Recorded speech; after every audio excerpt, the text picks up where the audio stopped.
యేసుక్రీస్తు నామములో విమోచన మీ అందరికీ నాకు తెలియజేస్తున్నారండి. దినం మన ధ్యానం నిమిత్తము సామెతల గ్రంథం 15వ అధ్యాయం 6వ వచనాన్ని చదువుతున్నాం.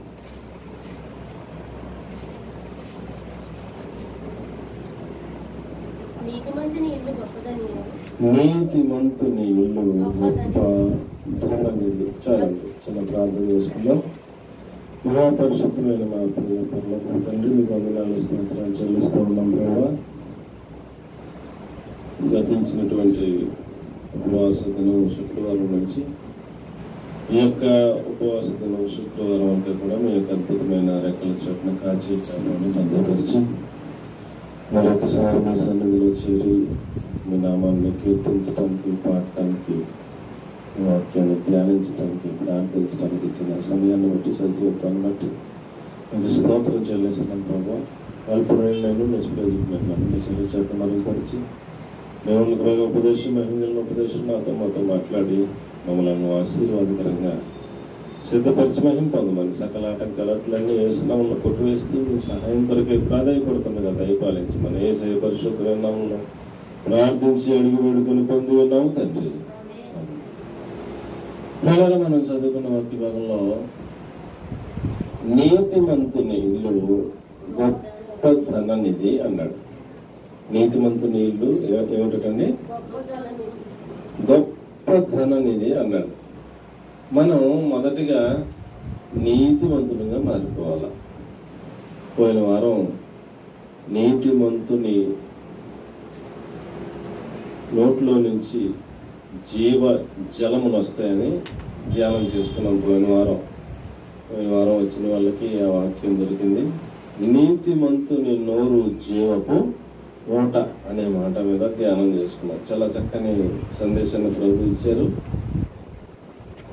ఈ వారం అదే నీతిమంతుడు అనే ఒక అంశం మీద మరి ఒక మాట మాత్రమే. శుక్రవారం ఉపవాస ప్రార్థన అంటే ఎక్కువ ప్రార్థనే ఉండాలి.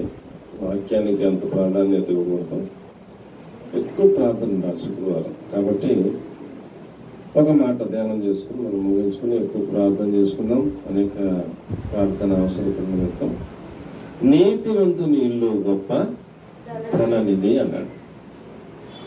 ఇల్లు అనగా మన దేహం. ఇల్లు అంటే ఏంటండి? 2వ కొరింథీ రాసిన పత్రిక 5వ అధ్యాయం 1వ వాక్యాన్ని కనుక మనం చూస్తే అక్కడ అంటాడు గుడారము అంటాడు. గుడారము అన్న ఇల్లు అన్న ఏమండి ఒకటే. 5వ అధ్యాయం 1వ వచనం.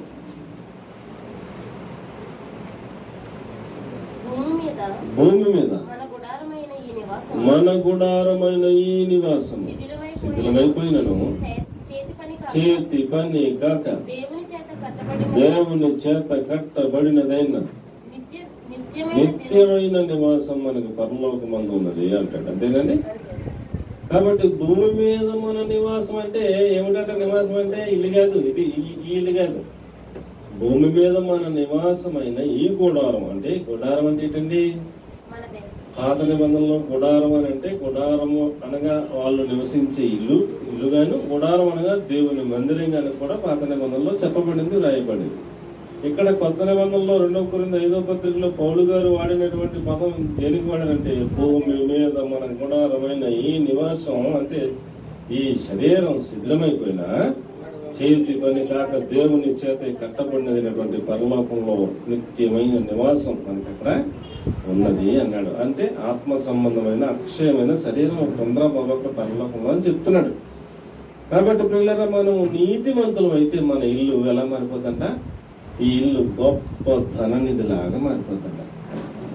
ఇప్పుడు పిల్లరా, ఈ లోకంలో మనం చూస్తే మనిషికి ఏమండి విలువ, మనుషులు ఒక వ్యక్తికి విలువ దేని నిమిత్తం ఇస్తారు? దేని నిమిత్తం విలువగా చూస్తారు మనుషులు ఈ లోకంలో? వెనకాల అంతేగా. ఇప్పుడు మంచి భక్తిపరుడైనటువంటి ఒక సేవకుడు ఉన్నాడు. ఆయన వెనకాల ఏమీ లేదు, ఏమి భక్తి లేకపోయినా బోళంత డబ్బు కారు మీద వస్తాడు ఇంకొక ఆయన చేసి దండాలు డబ్బులు పెడతాడు. భక్తి గల దైవ సేవకుడు వచ్చినా ఎవరో ఆయనకి అంత పట్టించుకోరు. ఏంటి తేడా అంటే ఆయన వెనకాల ఏముంది? ధనం ఉంది. గొప్ప ధనం ఇది ఉన్నది అనుకోండి, ఈ వెనకాల ఏం లేదు, ధనం ఇది తెలియదు.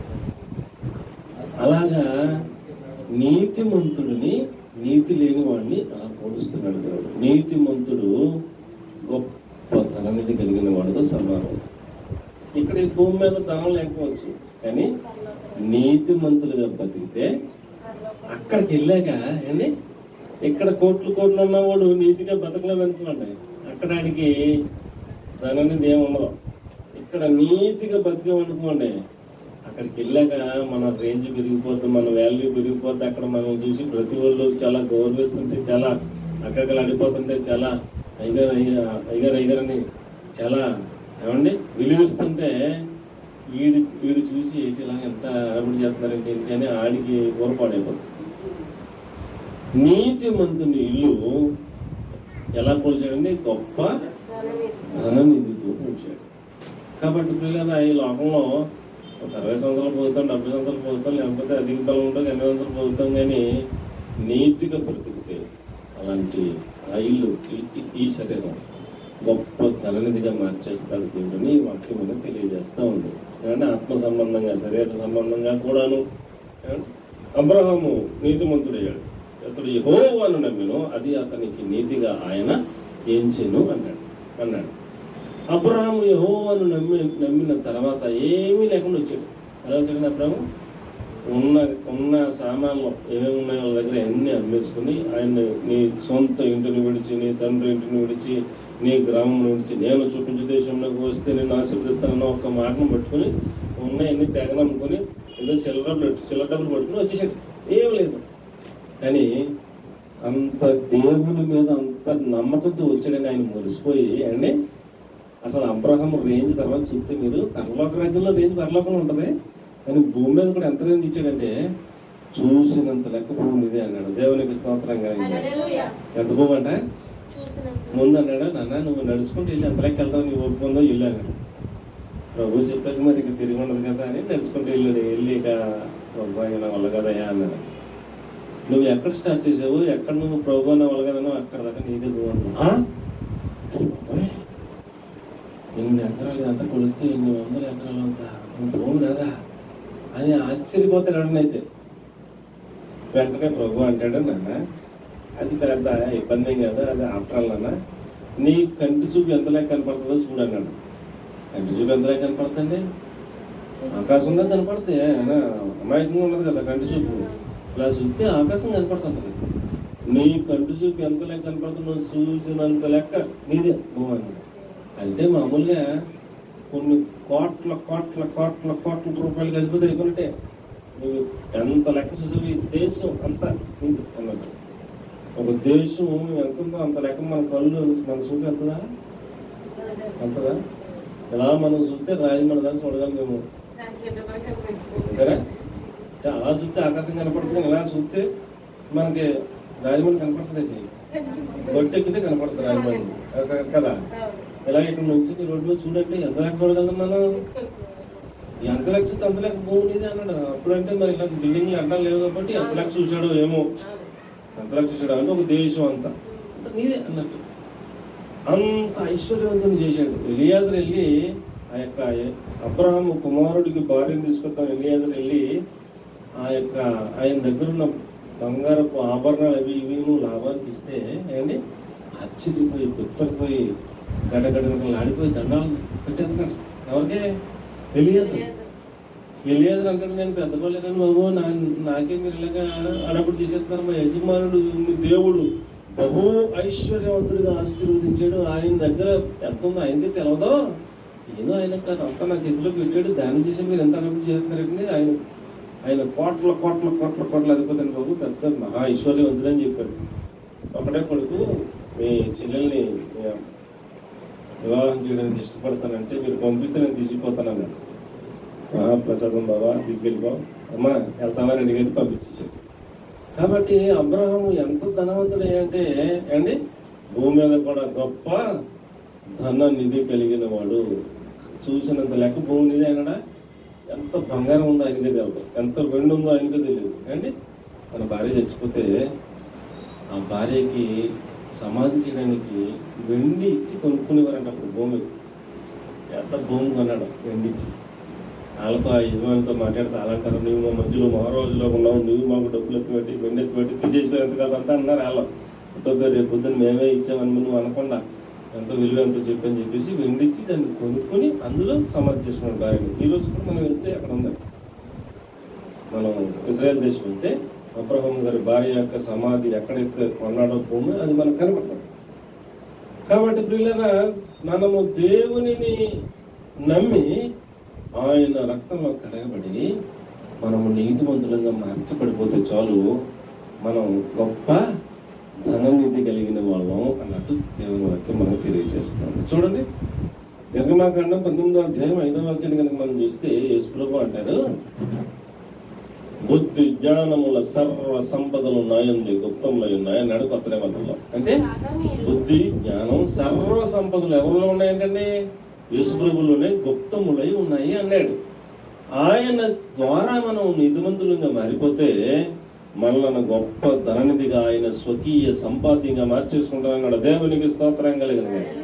చూడండి ఆ మాట చూడండి, 19:5 మీరు సమస్త దేశంలో నాకు స్వకీయ సంపాద్యమవుతారు అన్నాడు. ఉందా లేదా అమ్మా? ఇప్పుడు నా వైపు చూడండి. ఇప్పుడు ఒక కోటీశ్వరుడు అయినటువంటి బుద్ధి జ్ఞానముల సర్వ సంపద అంటే భూమి మీద ఎంత సంపద ఉందో అదంతా నాదే అన్నాడు ప్రభు. 1000 కొండల మీద కూర్చున్నాడు నాయే కదా, మొత్తం అంతా ఆయన సృష్టించాడు, మొత్తం అంతా అయిందే.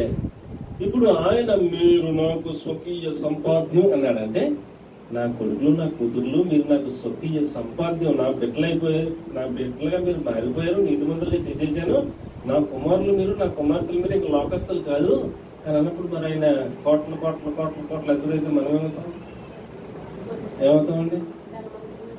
ఆయన స్వకీయ సంపాద్యంగా మార్చేసుకున్నానంటే అక్కడ చక్కగా మీరు సమస్త దేశములలో నాకు స్వకీయ సంపాద్యమగుదురు అన్నాడు. సమస్త దేశాలు, భూమి మీద ఎన్ని దేశాలు ఉన్నాయో అందులో ఏమండి ఆయన రక్తంలో ఎవరైతే కడగబడ్డారో నీతిమంతులుగా మార్చబడ్డారో వారు మాత్రం ఏమండి ఆయనకు స్వకీయ సంపాద్యమవుతారు అన్నాడు. మరి ఆయనకు స్వకీయ సంపాద్యం అయినప్పుడు, ఆయన కొడుకు అయిపోయినప్పుడు, ఆయన కూతురు అయిపోయినప్పుడు మరి ఇక ఆయనతో పాటు మనం కూడా ఏమైపోతాం? గొప్ప ఆయన ఏమన్నారు? బుద్ధి జ్ఞానముల సర్వ సంపదల్లో ఆయన యందే గుప్తములై ఉన్నవి అన్నప్పుడు అప్పుడు మనం కూడా ఆయన స్వకీయ సంపాదన మన యందు కూడా ఉంటాయి ఉండవా? మన యందు కూడా ఈ యొక్క ఈ దేహంలో ఆ సమస్త సంపదలో ఇందులో కూడా ఉంటాయి. గొప్ప ధననిధిగా ఇది మార్చేస్తాడు. దేవునికి స్తోత్రం కలిగిన. 2 కొరింథీ పత్రిక 4వ అధ్యాయం 7వ వచనంలో పౌలు గారు అంటాడు, ఈ మంటి ఘటములలో ఐశ్వర్యము మాకు కలదు అంటాడు. ఏముందంటే ఆయన మంటి ఘటము 2 కొరింథీ 4వ అధ్యాయం 7వ వచనంలో మనం చూస్తే ఆయన అంటాడు, మంటి ఘటం అయినను ఈ బలాధిక్యము ఈ బలము ఆధిక్యము, దాన్ని విడదీస్తే బలము ఆధిక్యము అన్న మాటనే బలాధిక్యము మా వలనైనది కాక, అంటే ఆయన ఎక్కడికి వెళ్తే అక్కడ, ఎక్కడి నుంచి ఉంటే అక్కడ యేసు నామములో వదిలి పొమ్మనగానే అద్భుత కార్యాలు జరిగిపోతున్నాయి, సూచక్రియలు జరిగిపోతున్నాయి, మహత్కార్యాలు జరిగిపోతున్నాయి. ఆయన నడునికి కట్టుకున్న ఒక వస్త్రం ఊడి పడిపోతే దాన్ని ఎవడు పట్టుకుంటాడే స్వస్థత పొందేస్తున్నాడు. అద్భుతాలు జరిగిపోతున్నాయి, ఆశ్చర్యాలు జరిగిపోతున్నాయి. అల్లిపోతున్నారు జనం. ఏమిటి ప్రభావం ఏమిటని దాని నిమిత్తం అంటాడు, ఈ బలాధిక్యము మా వలన కలిగినది కాదు కానీ దేవుని దయ ఉండినట్లు ఈ మంటి ఘటములలో ఈ ఐశ్వర్యము మాకు కలదు అన్నాడు. దేవునికి స్తోత్రం కలిగిన. మనది మంటి ఘటమే, అనుమానమే లేదు, మంటి ఘటమే. కానీ నీతిమంతులం అయిపోయాం కదా, ఆయన స్వకీయ సంపాద్యం అయిపోయాం కదా, ఆయన ఐశ్వర్యం ఇందులో పెట్టేశాడు. దేవునికి స్తోత్రం కలిగిన. ఆయన ఐశ్వర్యం ఈ మంటి ఘటములో ఉంది. గొప్ప ధననిధిగా ఈ మంటి ఘటాన్ని మార్చేశాడు. గొప్ప ధననిధి ఉన్నవాడు ఏం చేస్తాడు? ఏం చేస్తాడు? గొప్ప ధననిధి ఉన్నవాడు ఏం చేస్తాడు? మంచి మనసు ఉన్నవాడైతే అలా చూస్తూ ఉంటే దారంటి ఇంటి వాళ్ళు ఎవరైనా అతనికి కనపడితే సరే ఇంటికి సరిగ్గా సొక్కలేదా అని అనిపిస్తే ఏమన్నా సరే వెళ్ళరండి అంటాడు. అంటే ఆయన వస్తాడు, వస్తే 10 చొక్కాయలు ఆయన దగ్గర ఉండిచ్చేద్దాం.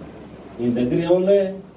గొప్ప ధర మీద ఉంది. గొప్ప అంటే ఎంత ఉందో ఆయన దగ్గర వెళ్ళాలనుకోండి, ఒక బేలు కొనేసాడు అనుకోండి చొక్కాయలు, ఒక రూము ఇలాంటి పట్టినంత ఇలాంటిది పెద్ద లెక్క ఉంది. ఎన్నో ఒక లారీ 2-10 లారీలు కొనేటటువంటి బేళ్ళు అలాగే ఆయన దృష్టిలో కనపడంలో క్యాకేజీ ఒక చొక్కాయలు కుట్టించుకొని చెప్పేసి ప్లాస్టిక్ చేసి పెద్ద విశేషం ఉంది. ఏముందండి ఈ 10 చొక్కాయలకి కుట్టుకులకి ఎంత ఎంత ఎంత ఉంటుంది అబ్బాయి కనుక్కుని ముందే ఆ కుట్టుకులు కూడా చేసి కుట్టుకోరంటే ఎలా ఉంటుందండి? అతడు గొప్ప ధనాన్ని కలిగిన వాడు ఏదైనా ఇస్తాడు, ఎవరికైనా ఇస్తాడు, ఆయన దగ్గర ఉంది కాబట్టి. అలాగే మన దగ్గర ఇది ఉందని కాదు, ఐశ్వర్యం ఈ మంటి ఘటంలో ఈ ఐశ్వర్యం మాకు కలదు అన్నాడు. ఏం ఐశ్వర్యం ఉంది? పేతురు యోహానులు అంటారు, ఆ మందిరంలోకి వెళ్తా ఉంటే, దేవాలయంలోకి వెళ్తా ఉంటే అక్కడ ఒకడు ఉంటి వాడు ఒకడు ఉండి వాళ్ళ దగ్గర ఏమైనా దొరుకుతుందని ఆశగా చూస్తుంటే వాళ్ళు ఆధార ఎంక చూసి అంటారు, పేతురు యోహానులు అంటారు, వెండి బంగారంలో మా యొద్ద లేవు కానీ మాకు కలిగినది నీకు ఇస్తున్నావు, యేసు నామములో లేచి నిలబడి అన్నాడు. అంతే, అలా చేయబట్టున్నాడు. అంతే, పుట్టినప్పటి నుంచి కుంటుడు అంటాడు. ఆయన ఎవరు 4 మనిషి పట్టుకొచ్చి అక్కడ మందిరం పెడతారంట ప్రార్థన ఉన్నప్పుడు. అలాగే అమ్మా అయ్యా అంటా ఉంటే ఎవరో వెళ్తారు. మాకు ఆ రోజుల్లో మరి ఏముండియో కానీ ఏముండియో వేస్తా ఉంటాడు. ప్రార్థన అయిపోదాకా ఉండి మళ్ళీ అయిపోయాక 4 తీసిపోతారు అన్నమాట ఇంటికి. ఏదో 4 రూపాయలు వాడికి ఏదో అన్నట్టు అలా తెలిసిపోతుంది కాలం. కానీ ఏదో 4 రూపాయలు వెండి బంగారం ఇది ఎంతసేపు ఉంటుందిరా? మా దగ్గర వెండి బంగారము లేవు కానీ మాకు కలిగిన ఒకటి ఉంది. దేవునికి స్తోత్రం. మాకు కలిగిన ఒకటి ఉంది, అదే నీకు ఇస్తున్నాం. యేసు నామములో లేచి నిలబడని చెప్పి పట్టుకునే వాడు నరములు సడలి అంట. వాడు చిన్నప్పటి నుంచి కుంటోడు. వాడు వెంటనే కాలు చక్కగా సరైపోయిందంట. లేచి నుంచి గంతులు వేస్తూ మందిరంలోకి వెళ్ళి ఆయన్ని మహిమపరిచి ఆరాధించి గొప్ప ఆడబడి చేసింది. దేవుని స్తుతించు గంతులు వేయచ్చు ఆరాధించు మందిరంలోకి వెళ్ళిపోయి చాలా ఆనందపడిపోయాడు. అలాగున మనము నీతిమంతులమైతే ఈ మంటి ఘటనలో ఏం పెడతానన్నాడు? ఆయన ఐశ్వర్యం పెడతానన్నాడు. ఏమండి? గొప్ప ధననిధిగా ఈ ఇల్లును మార్చేస్తానన్నాడు. దేవునికి మహిమ కలుగునగా. లూకా సువార్త 18:22 కనుక మనం చదివితే, నీకు కలిగినవన్నీ అమ్మి పేదలకేమో పరలోకంలో ధనమును సంపాదించుకున్నాను, పరలోకంలో అప్పుడు నీకు ధనము కలుగును అన్నాడు. 18:22. ఒకడు వచ్చాడు, కుర్రాడు, యవనస్తుడు, ఉద్యోగస్తుడు, బాగా చదువుకున్నవాడు, చిన్నప్పటి నుంచి ధర్మశాస్త్రం తూచ తప్పకుండా పాటిస్తున్నటువంటి వాడు. అతడు వచ్చి మోకరించి, బోధకుడా, నిత్య జీవమునకు వారసునంటూ నేనేమి చేయవలను అని అడిగాడు యేసుప్రభుని. యేసుప్రభు వాడిని ప్రేమించి ఆజ్ఞలన్నీ గైకొనుము అన్నాడు. నేను చిన్నప్పటి నుంచి తూచ తప్పకుండా ఆజ్ఞలన్నీ గైకొంటున్నానయ్యా అన్నాడు ఇతడు. సరే నాన్న, నువ్వు ఆజ్ఞలన్నీ గైకుంటే నేను ఇంకొక మాట చెప్తాను అని ఆయన కాసేపు అలాగా అతనిని ప్రేమించి ఒక మాట చెప్పాడు. నీకు అడ్డుగా నువ్వు పరలోక రాజ్యం గుమ్మం దాకా వచ్చావు, ఒక అడుగే దూరంలో ఉన్నావు, ఆజ్ఞలన్నీ పాటిస్తున్నావు, సూపర్ నువ్వు. కానీ నీవు లోపలికి వెళ్ళకుండా ఒకటి అడ్డంగా ఉంటే ధనము నీ హృదయంలో బాగా స్థానం సంపాదించుకుంది. ఆ ధనం నీ హృదయంలో ఉన్నంతకాలం నువ్వు ఆ అడుగు వెళ్ళవు. నీకున్న ధనాన్ని అమ్మేసి బేదలకు ఇచ్చేసి నువ్వు నన్ను వెంబడించి నీకు పరలోకంలో ధనం కలుగుద్ది, పరలోకంలో ధనం కలుగుతుంది. ఇక్కడ నువ్వు అమ్మేసి ఇచ్చేస్తే నీకు పరలోకంలో ఏం కలుగుతుంది? ధనము కలుగుతుంది అన్నాడు. ఆ పాయింట్ కుర్రాడికి నచ్చలా. ఇటు నా దగ్గర ఉన్న ధనం అంత అమ్మేసి బేదలకు ఇచ్చేసి నీ వెనకాల పాటు రావాలా అని వ్యసన పడుతూ వెళ్ళిపోయాడంట. ఇప్పుడు ప్రియులరా, మనము నీతిమంతులమైతే ఏమండి, మనకి గొప్ప ధననిధిగా ఈ యొక్క దేహమును మారుస్తాను అన్నాడు. ఈ దేహం ఏమండి ఆత్మ సంబంధమైనటువంటి ధననిధిగా మారిపోతుంది. అది విషయం. ఒకవేళ శరీర సంబంధంగా లోకంలో కావాల్సిన ధనం కూడా ఇస్తే ప్రభు కృప దేవుని స్తోత్రం. అబ్రాహాముకి ఇచ్చారు ఏమండి, ఇవ్వలేదా? మరి ఇంకా పెద్ద భక్తులందరికి ఇవ్వలేదా? భూమి మీద కోళ్ళంతా గొప్ప గొప్పలు అయ్యారు. వాళ్ళ దగ్గర ఎంత ఉందో వాళ్ళకే తెలియదు, అంతగా ఆశ్రదించాడు ప్రభు. ఆయన చిత్తం ఇది కూడా ఇస్తే లేత లేదు, ఇచ్చిన ఇవ్వకపోయినా ఇది మాత్రం ఆత్మ సంబంధమైన ధననిధిగా మాత్రం పక్కాగా చేస్తాడు. నీతిమంతుడిగా బతికితే అనే ఒక పాఠాన్ని మనకు నేర్పిస్తున్నాడు. అండ్ లూకా సువార్త 12:33 మనం చూస్తే, పరలోకమందు అక్షయమైన ధనమును మీకోసం సంపాదించుకోండి. ఈ లోకంలో ధనం సంపాదించుకుంటే చిమ్మెట కొట్టేస్తుంది, దొంగలిస్తారు. ఇంకా చాలా చాలా పాయింట్లు చెప్పారు. చూడండి, లోక 12:33. మీకు కలిగిన వాటిని అమ్మి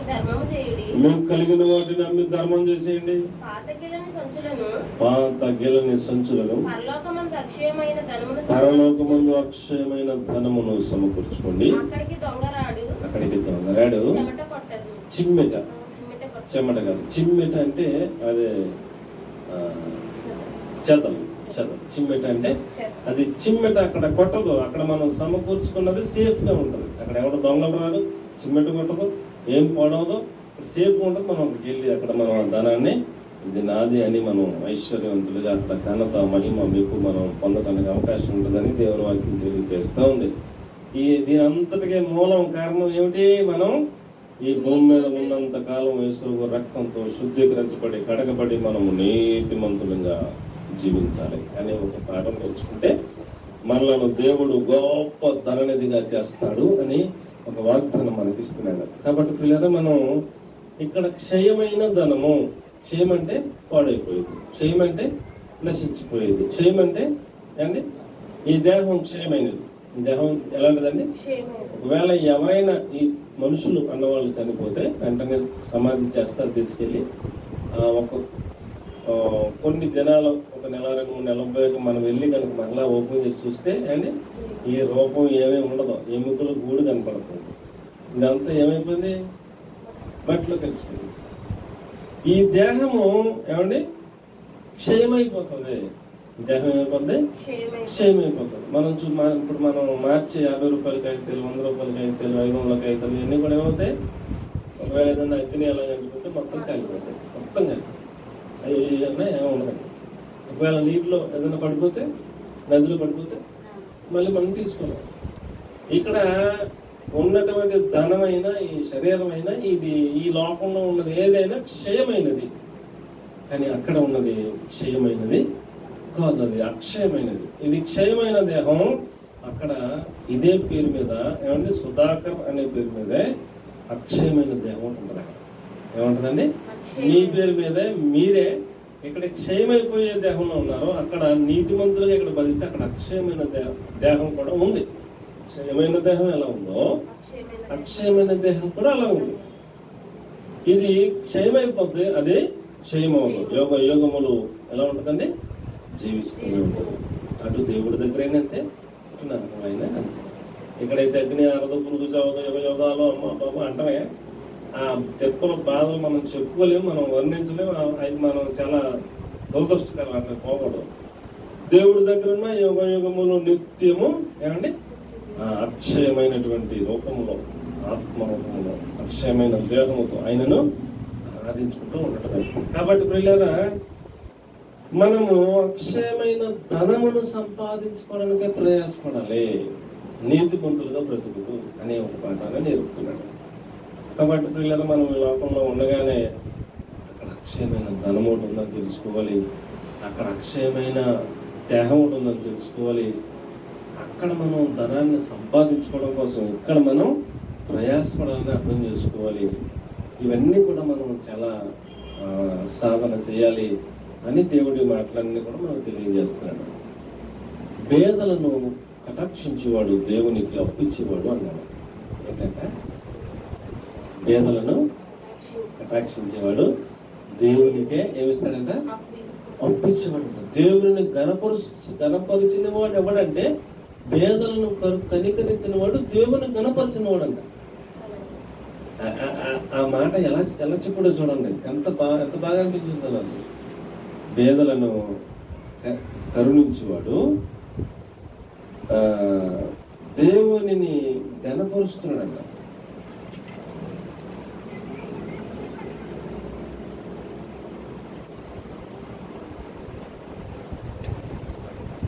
సామెతలు 14:31. పేదలను కనికరించేవాడు ఆయనను గణపరిచేవాడు అన్నాడు. ఏం వండర్ఫుల్ మాట. దరిద్రుణ్ణి బాధించేవాడు వాని సృష్టికర్తను నిందించిన వాడు దరిద్రుని కనుక బాధిస్తే వాని సృష్టికర్తను నిందించినట్టు లెక్క. పేదను కనికరించేవాడు ఆయనను గణపరిచేవాడు అన్నాడు. ఇప్పుడు మనం దేవుని గణపరచాలని ఆశపడితే మనం ఏం చేయాలన్నట్టు? పేదలను కరుణించాలి, కనికరించాలి అని అర్థం. ఇంకొక చోట చెప్తాడు, దేవుడికి అప్పించినట్టంట. మనకి ఏదన్నా ఒకవేళ 10 రూపాయలు ఉంటే ఏంటి, ఎవరన్నా పేదోళ్ళు అనిపించిన వాళ్ళకి వాళ్ళకి ఇచ్చేస్తే మనం ఎవరికి అప్పించినట్టంట? మళ్ళీ మనం తీసుకోకుండా ఇచ్చేస్తే ఫ్రీగా ఎవరికి ఇచ్చినట్టంటే దేవునికి అప్పించేసినట్లయితే.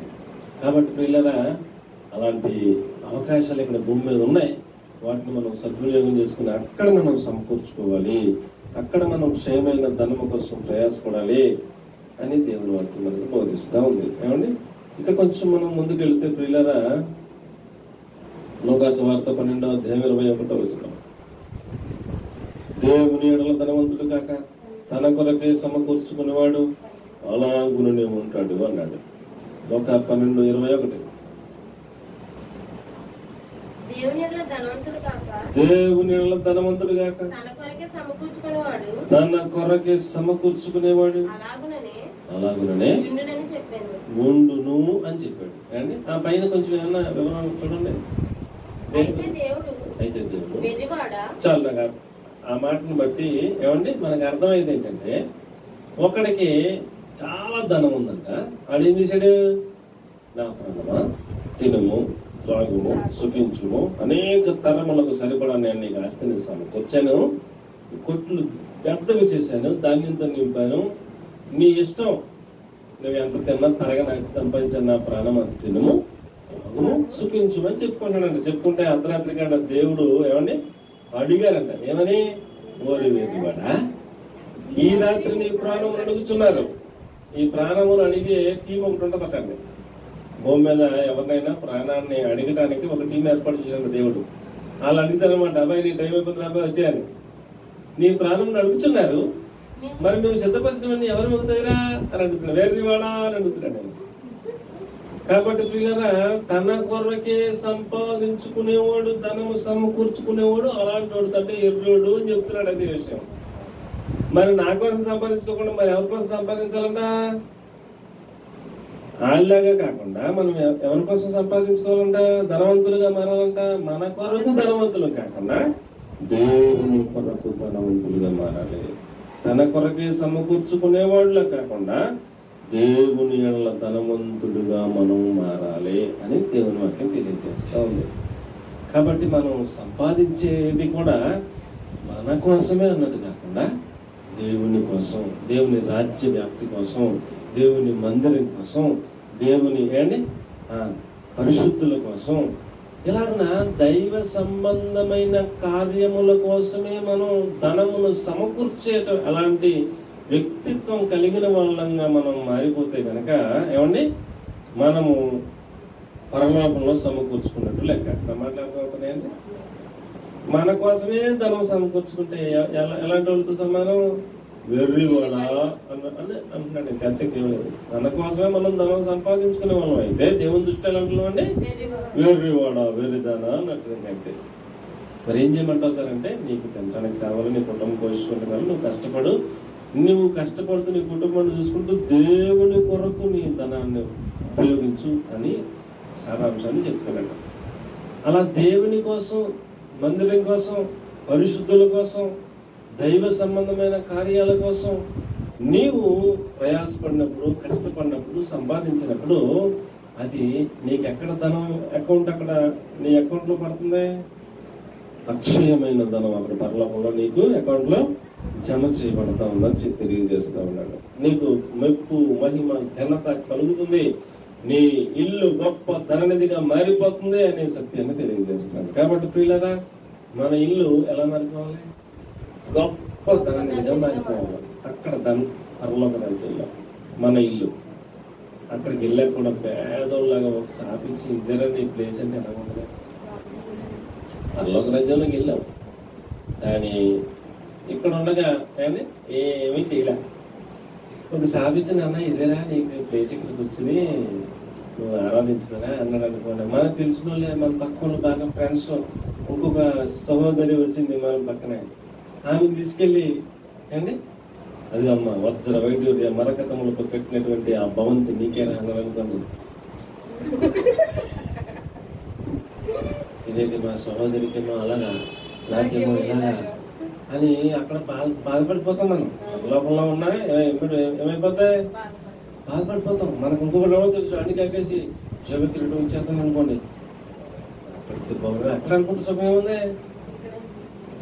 ఎక్కడే ధనమును సంపాదించుకొని పోవాలని చెప్తున్నాడు. గొప్ప ధననిధిగా నువ్వు మారిపోవాలని చెప్తున్నాడు. నీతిమంతులుగా బతకమని చెప్తున్నాడు. అది విషయం అర్థమైపోతే అలా మనం బతకగలుగుతామని మీకు నేను మనవి చేస్తాను. దేవునికి స్తోత్రం కలిగింది. ఏమంటే ఆఖరిగా లోకాసువార్త 6వ అధ్యాయం 45వ వచనంలో కనుక మనం చూస్తే, సజ్జనుడు తన హృదయం అనే మంచి ధననిధిలో నుంచి సద్విషయములను బయటికి తీసుకొస్తాడంట. దుర్జనుడు తన హృదయం అనే చెడ్డ ధననిధుల నుంచి చెడ్డ విషయములను, దుర్విషయములను బయటికి తీసుకొస్తాడు, తెచ్చును అన్నాడు. ఇప్పుడు మన హృదయమే ఒక ధననిధి. ఏమిటండి? ఈ శరీరమే ఒక ధననిధి, మన హృదయమే ఒక ధననిధి. నవైపు చూడండి. హృదయమే ఒక ధననిధి. హృదయము నిండిన దాన్ని బట్టి నోరు, చెప్పండి, హృదయం నిండిన దాన్ని బట్టి నోరు మాట్లాడును. అంతేనా? నోరు ఎలా మాట్లాడుతుంది? హృదయం నిండిన దాన్ని బట్టి నోరు మాట్లాడుతుంది. హృదయం నిండా ఏం నింపుకుంటాము? సినిమాలు నింపుకుంటే సినిమా మాటలు వస్తాయి, సీరియల్ నింపుకుంటే సీరియల్ మాటలు వస్తాయి. ఏమండి? ఎటకారం నింపుకుంటే ఎటకారం మాటలు వస్తాయి, ఎలాకాలం నింపుకుంటే ఎలాకాలం మాటలు వస్తాయి. ఏమండి? వాక్యం నింపుకుంటే నోరు తెరితే వాక్యం వస్తుంది. ఎవరితో మాట్లాడినా, ఎక్కడ మాట్లాడినా, ఏమండి, ఏ సందర్భమైన వాక్యం అవుతుంది. ఒక సహోదరులు ఇద్దరు, దేవుని భక్తులు ఇద్దరు అక్కడ సముద్రం దగ్గరికి వెళ్ళారంట. అందులో వెళ్తే ఈ జూనియర్ భక్తుడేమో నీళ్ళలో ఉన్నాడు, సీనియర్ భక్తుడేమో ఒడ్డు మీద ఉన్నాడు. ఈ జూనియర్ భక్తుడు కాలు జారి పడిపోయాడు. సీనియర్ భక్తుడు ఒడ్డు మీద ఉన్నా కదా, ఆయన వెంటనే తమ్ముడా తాను నిలుస్తున్నానని తలంచుకున్న వాడు పడిపోకుండా జాగ్రత్తగా చూసుకున్న అని వాక్యం చెప్పాడంట. అంటే నువ్వు తెలిస్తే ఏం చెప్పాలా? అక్కడ సందర్భం తగ్గడానికి జారి పడ్డాడు కదా, దానికి పాయింట్ వేసాడు. తాను నిలుస్తున్నానని తలంచుకున్నవాడు జారి పడకుండా జాగ్రత్తగా చూసుకున్న వాళ్ళని వేసాడు పాయింట్. అప్పుడు ఈయన ఏదో తేడా వస్తే ఆయన పాయింట్ వేసాడు. అది వాక్యం.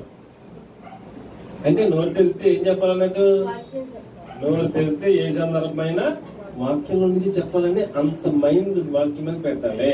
హృదయంలో భద్రపరుచుకోవాలి, హృదయం వాక్యంతో నింపుకోవాలి, అదే ఒక గొప్ప ధననిధిగా మార్చుకోవాలి అని తెలియజేస్తాడు. ఈ హృదయం నిండా లోక సంబంధమైన నింపేసుకుని, చెత్త నింపేసుకుని, చెదారం నింపేసుకుని, అండి రకరకాలైనటువంటి హృదయం నిండా ఉంటాయి కదా లోకంలో ఆకర్షణలు, అన్ని నింపేసుకోకుండా హృదయం అంతా వాక్యంతో నింపుకుని, ఏసైతో నింపుకుంటే హృదయంలోంచి ఏమవుతాయి?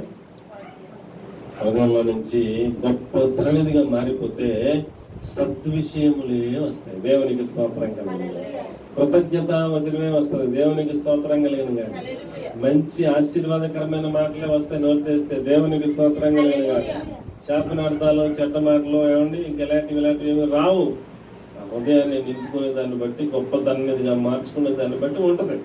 కాబట్టి మనం నీతిమంతులుగా బ్రతికితే మన ఇల్లు ఎలా మారిపోవాలా? అదే నీతిమంతులు అండి, రక్తంలో కడగబడ్డానండి, నిజమేనండి. మరి మీ హృదయం దేంతో నింపుకున్నారండి? అది కదా కావాలి. నీతిమంతులు మేము రక్తంలో కడగబడిన వాళ్ళమే, నీతిమంతులుగా తీర్చబడ్డ వాళ్ళమే. మరి నీవు ధననిధిగా మారావా? నీ హృదయం గొప్ప ధననిధి అయిందా? నీ దేహం గొప్ప ధననిధి అయిందా? అక్షయమైన ధనం సంపాదించుకునేలాగా సిద్ధపడ్డావా? అది కదా పాయింట్. ఏమండి? కాబట్టి మనం అలాగనే మనం సిద్ధపడాలని దేవుని వాక్యాన్ని బట్టి నేను మనం చేస్తా ఉన్నాను. ఏమండి? చెడ్డ ధననిధిలో నుంచి దుర్విషయంలో తెచ్చిపెట్టలేక మనం ఉండకూడదు. అండి ఆఖరిగా యెషయా గ్రంథం 33:6 అంటాడు, యెహోవా భయమే వారికి ఐశ్వర్యం అన్నాడు. ఈ గొప్ప ధననిధి ఐశ్వర్యం ఏమిటంట? నీకైనా నాకైనా మనలో ప్రతి ఒక్కరికి దేవుడు అంటే కడుపులో భయం ఉంటే ఆ భయమే మనకి ఐశ్వర్యం తెచ్చిపెట్టాలి. అది ₹1,00,00,000 మాట. ఏమండి? యెషయా 33:6 ఏముంది? యెహోవా భయము వారికి ఐశ్వర్యము అన్నాడు. దేవుని భయం ఏ బిడ్డకైతే ఉంటుందో ఆ బిడ్డకి ఏమండి గొప్ప ఐశ్వర్యవంతుడు అవుతాడటండి. ఆ భయమే వారికి ఐశ్వర్యం అన్నాడు అండి. ఏంటంటే ఆ భయమే వారికి ఐశ్వర్యం అవుతుంది అన్నాడు. నీకు భయం ఉంటే, దేవుడు అంటే భయం ఉంటే, ఆ భయమే నిన్ను ఐశ్వర్యవంతుని చేస్తుంది. నీకు భయం లేకపోతే నువ్వు ఎలా పడతావో జీవిస్తావు, నువ్వు ఐశ్వర్యవంతుడు అవలేవు. నీ కాలములో స్థిరముగా నుండును, రక్షణ బాహుళ్యము, బుద్ధి జ్ఞానము సమృద్ధిగా కలుగును, యెహోవా భయము వారికి ఐశ్వర్యము అన్నాడు అండి. ఇప్పుడు మీకైనా నాకైనా ఎవరికైనా కడుపులో దేవుని భయం ఉంటే పాపం చేస్తామా? పాపం చేస్తామా? అసలు ఆ దరిదాపులకి వెళ్తామా? ఏదైనా పొరపాటుని ఎక్కడైనా ఉంటే ఆ భయం కడుపులో ఉంటే అక్కడ పరిగెత్తుకొచ్చేస్తాం, పారిపోతాం. ఆ భయం లేనివాడు ఎక్కడ పడతానికి వెళ్తాడు? భయం లేనివాడు ఎది పడుతుంది మాట్లాడతాడు? భయం లేనివాడు ఎది పడుతుంది తింటాడు? భయం లేనివాడు అండి ఎక్కడ పడితే అక్కడ ఎలా పడతా ఏటికి వెళ్ళేది వెళ్తుంటాడు. ఎలా పడతాగా ఏ ఎండగా గొడుగు పడతాడు భయం లేనివాడు. భయం ఉన్నవాడు ఏం చేస్తాడు? ఆ భయం ఆ పాపం చేయడానికి అంగీకరించదు. జాగ్రత్త లోపల హెచ్చరిక చేస్తుంటే అక్కడి నుంచి ఏం చేస్తాడు? వేసేలాగా ఎంత పాపం చేసే అవకాశం ఉన్నా, ఎంత అవతల బలవంత పెడతా ఉన్నా, అమ్మో నా దేవుడు నన్ను చూస్తున్నాడు అన్న భయం కడుపులో ఉంది కాబట్టి ఏం చేశాడు? నేనంతటి ఘోర దుష్కార్యం ఎట్లు చేదున్నా దేవుని ఎదుట అని ఆమె చేతులు అతడి వస్త్రం ఉంటే ఇది సాక్ష్యంగా ఉంటది. ఏదో తప్పుడు కేసు నా మీద పెడితే నన్ను చెరసాల ముందే తెలిసి మనవాడికి అంత అమాయకుడేం కాదు. అయినా చెరసాల్లో పెట్టినా పర్లేదు, దెబ్బలు కొట్టినా పర్లేదు, నన్ను చంపేసినా పర్లేదు, నేను పరిశుద్ధత పోగొట్టుకోకూడదు అన్న దేవుని భయం కడుపులో ఉంది కాబట్టి నన్ను దేవుడు చూస్తున్నాడు, తప్పుడు పని చేయకూడదని అదే ఇంపార్టెంట్ అనుకోండి. కాబట్టి ఆ వస్త్రం చేతులు విడిచిపెట్టి అక్కడి నుంచి ఏం చేయడు? పారిపోయాడు అంతే, దొరకకుండా. పాపం చేయకుండా పారిపోయాడు అంతే. అదే లోకస్తులు అయితే ఏమంటారో చేతకన్నాడు, ఇంకేటేటో ఉపయోగిస్తారు పదాలు. కానీ దేవుడు అంటున్నాడు వండర్ఫుల్ అన్నాడు, నీవు ఐశ్వర్యవంతుడు అని తీసుకెళ్ళి ఎక్కడెట్టాడు? ఐగుప్తు దేశానికి ప్రధానమంత్రి పోస్టులో పెట్టాడు. యేసు అనుమతి లేకుండా పరువు కూడా ఇంట్లో కూడా చెయ్యలేక ఎత్తకూడదంట, ఆ రేంజ్ లో పెట్టాడు. ప్రపంచానికి అన్నం పెట్టే రేంజ్ లో పెట్టాడు యేసుని తీసుకెళ్ళి. అసలు ఈ కాలంలో కూడా ఇప్పుడు టెక్నాలజీలో కూడా ఆయన ప్రవేశపెట్టినటువంటి రూల్స్ ఇప్పటికి పనిచేస్తాయి. అంత జ్ఞానంతో నింపాడు. లెవి ఎలా సేకరించాలి, ధాన్యం ఎలా నిల్వ పెట్టాలి, పేదలకు ఎలా పంచాలి, అన్ని అప్పుడు ఆయన పెట్టినాయి. ఇప్పటికీ నడుస్తున్నాయి. ఇప్పటికి పాట మీద ఎత్తారు, అది ఎలా సేకరించాలా రూల్స్, అదంతా సిస్టమ్ అంతా ఎక్కడదే యేసు తీసుకొచ్చిన రిజల్యూషన్ ఇప్పటికి అది నడుస్తుంది. బైబిల్లో ఒక్కొక్క మాట చాలా విలువైన మాటలు ఉంటాయి, తెలుగు జ్ఞానం కలిగిన మాటలు ఉంటాయి. అంత జ్ఞానంతో ఆయన్ని నింపాడు. ఒక దేశంలో ఒక సైన్యాధిపతిగా ఉన్నటువంటి ఆయన ఇంట్లో దాసులుగా ఉండేవాడు. కానీ దేవుడు భయం ఉంది చూశారు, ఆ భయం మనల్ని దాసులుగా ఉన్న స్టేజ్ నుంచి ఎక్కడ తీసుకెళ్ళింది? ఐశ్వర్యవంతుడిగా ప్రపంచానికి అన్నం పెట్టేవాడుగా, రాజులందరిలో రారాజుగా. ఐగుప్తు దేశం అంటే మేలు జాతి గుర్రాలు అక్కడే ఉంటాయి అన్నట్టు, టాప్ అనమాట. అలాంటి దేశానికి రాజుగా కూర్చోబెట్టారు. ప్రపంచం ఎవరికి అన్నం కావాలన్నా అక్కడికి వెళ్ళి బాబాయ్ అని అడగాల్సిందే. దానికి ఎన్ని రూల్స్ పెట్టాడు. మీకు ధనం ఉంటే ధనం పట్టండి అన్నాడు. ఫస్ట్ ధనం పట్టుకెళ్ళాడు, ధాన్యం ఇచ్చివాడు, దానికి తగ్గట్టు కొలతలేసి, అయ్యా ధనం అయిపోయింది అయ్యారు, మీ దగ్గర ఆవులు ఉన్నాయా? ఆవులు ఇచ్చేయండి, ఫరోకు రాసి ఇచ్చేయండి అని ఆవులను ఫరోకు కరెక్ట్ కొనేసి దానికి బదులు ధనం లెక్కలు కట్టి దానికి ధాన్యం ఇచ్చేవాడు. అయ్యా ఆవులు కూడా అయిపోయినాయి, మీరు ఏదో పెట్టరండి కానీ ఏదో ఒక ఐటమ్ వాళ్ళు ఎత్తు, నేను ధనం ఎత్తాం. అలాగే సిస్టమ్ పెట్టాడు. ఫరో కోసం మొత్తం ఎంత సంపాదించాడు, ఆయన కోసం సంపాదించుకోలేదు. ఇంత నమ్మకస్తుడిగా బ్రతికాడు. ఈరోజు కూడా టాప్ నీతిమంతుడిగా, పరిశుద్ధుడిగా చరిత్ర పుటంలో లిఖించబడ్డాడు. ఆయన పేరు చెప్పకుండా పరిశుద్ధత గురించి వాక్యం అది ముగించడం అవును. పరిశుద్ధత గురించి అతని పేరు చెప్పాలి. అసలు అంత గొప్ప పేరు ప్రతిష్టలు సంపాదించుకున్నాడు, గొప్ప ధననిధిగా మారిపోయాడని మీకు మనం చేస్తాం. కాబట్టి పిల్లలు మనం నీతిమంతులుగా బ్రతికితే మన ఇల్లు ఎలా మారిపోవాలా?